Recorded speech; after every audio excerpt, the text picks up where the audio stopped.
کیا آپ جانتے ہیں کہ ایک ایسا وقت بھی آیا جب خانہ کعبہ کے پاس خون ریز جنگ چھڑنے والی تھی، لیکن ایک نوجوان نے اپنی حکمت سے سب کو بچا لیا، اور وہ نوجوان تھے ہمارے پیارے نبی صلی اللہ علیہ وسلم۔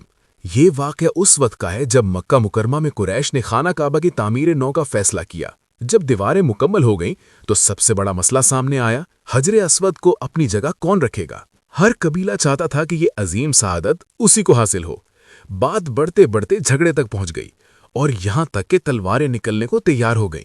4 دن تک یہی کشمکش جاری رہی۔ آخرکار سب نے یہ فیصلہ کیا کہ جو شخص سب سے پہلے کعبہ کے دروازے سے داخل ہوگا وہی فیصلہ کرے گا۔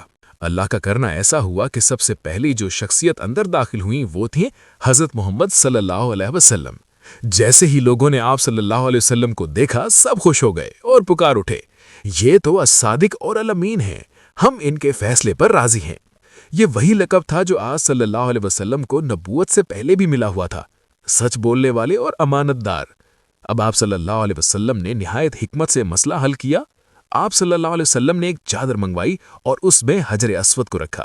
پھر ہر قبیلے کے سردار کو چادر کے ایک ایک کونے کو پکڑنے کا حکم دیا۔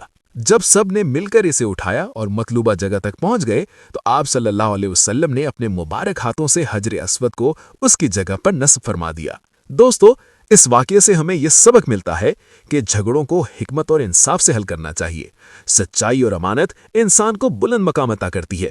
اصل لیڈر وہ ہوتا ہے جو سب کو ساتھ لے کر چلے۔ حضرت محمد صلی اللہ علیہ وسلم نے ہمیں سکھایا کہ اختلاف کو اتحاد میں کیسے بدلا جاتا ہے۔ اب اگر آپ کو یہ خوبصورت واقعہ پسند آیا ہو تو ویڈیو کو لائک کریں، اور ایسے ہی ایمان افروز واقعات سننے کے لیے ہمارے چینل کو سبسکرائب کرنا نہ بھولیں۔ جزاک اللہ خیرن۔